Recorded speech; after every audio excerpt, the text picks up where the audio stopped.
আমরা line up already পেয়ে গেছে। আমরা ফ্রান্সের লাইন আপটা প্রথমে দেখবো এবং হাবিব ভাইকে সেটা বিশ্লেষণ করতে বলবো, কারণ তার দল ফ্রান্স এবং দুইটা পটেনশিয়াল চেঞ্জ মনে হয় আমরা ফ্রান্সে দেখতে পেয়েছি। আমিও এখনো জানি না লাইন আপটা। ইয়াস, চুয়ামেনি তিনি ফেরত এসেছেন এবং বারকোলাকে নিয়ে আসা হয়েছে আজকে আবার।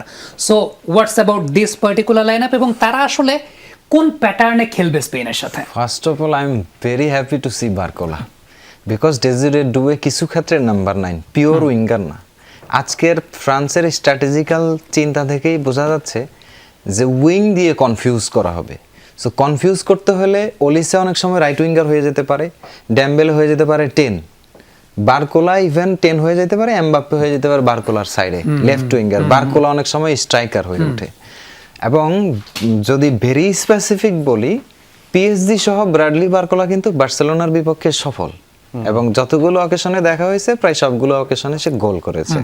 এবং ডিফেন্স লাইনের পিছনে যে রান নেওয়ার ব্যাপার, এমবাপ্পে হয়তো কুবার্সি দ্বারা গার্ডেড থাকবে, ড্যাম্বেলে গার্ডেড থাকবে, ওলিসা হয়তো একটু ডিপে থাকবে। সেক্ষেত্রে যখন ফ্রান্স ট্রানজিশনাল ডিফেন্সিভে থাকবে তখন প্ল্যান ওয়াইজ এমবাপ্পে আজকে মিডফিল্ডে ড্রপ করবে, যে নিচে আসার যে ব্যাপারটা, কারণ নাইলে স্পেন মিডের সাথে আসলেই পাল্লা দেওয়া পসিবল না। প্রেস করার জন্য এমবাপ্পে এবং ওলিসে দুজনই নিচে থাকবে, ইভেন ইফ ড্যাম্বেলেও কিছুটা লোয়ার থাকবে। সেক্ষেত্রে বারকোলা can be the target man এবং হি ইজ ভেরি ফাস্ট এবং সে কিন্তু ওই লাইনটা ভেঙে ঢুকতে পারে এবং তার ফিনিশিং, ওই যে রানের উপরে যে ফিনিশিংটা, এটার অ্যাবিলিটি আছে। এর আগের দিন স্পেন যে গোলটা কনসিড করেছিল অনেকটা কিন্তু set piece kind of scenario থেকে এবং সাইড দিয়ে গোলটা কনসিড করেছে। জি, এই উইং এর দুই দিক থেকে স্ট্রেস হবে, এটা একদম নিশ্চিত। অন দা বলে ফ্রান্স অনেক বেশি চাপবে এবং চেষ্টা করবে, কিন্তু সেক্ষেত্রে ট্রানজিশন যাতে না খায় তার জন্য আসলে চুয়ামেনিকে নিয়ে আসা হয়েছে, কারণ ট্রানজিশন অ্যাটাক নষ্ট করতে চুয়ামেনি মিডফিল্ডে আজকে ডেস্ট্রয়ার ভূমিকা পালন করবে। So this is very smart move from দেশম, কিন্তু এটার কাউন্টার একটা মুভ আবার স্পেন নিছে, ওইটা আমি পরবর্তীতে। কিন্তু আরেকটা ইন্টারেস্টিং স্ট্যাট আমি একটু বলতে চাই, সেটা হচ্ছে এই ওয়ার্ল্ড কাপে এক্সপেক্টেড গোলের দিক থেকে স্পেন কিন্তু ফ্রান্সের চেয়ে বেশি, 11.66, আর ফ্রান্স হচ্ছে 10.42। তো এরকম একটা সিচুয়েশনে আসলে গোলের দিকে, গোলের সামনে বেশিরভাগ সময় স্পেনই যাবে, এটা আমরা জানি। So France is planning we will not play them easy, ওদেরকে খুব বেশি সহজ খেলতে দিবে না, স্পেনকে হতে জায়গা দিয়ে খেলা যাবে না। সো স্পেন যে কম্প্যাক্ট ট্রেনিংটা করছে, এটার কারণ হচ্ছে ফ্রান্স ডিস্টার্ব করবে।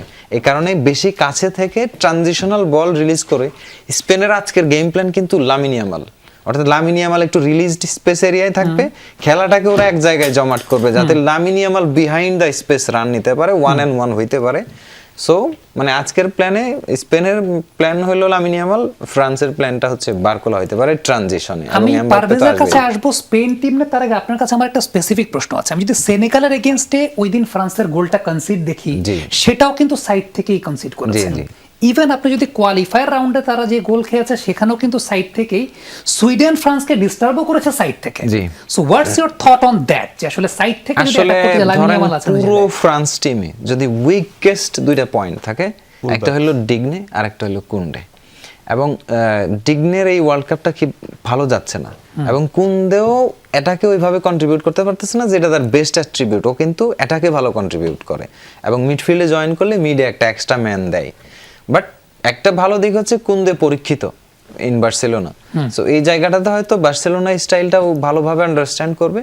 ডিগনেও একসময় বার্সেলোনায় খেলতো, হোপের জায়গাটা শুধু এই দুইটা।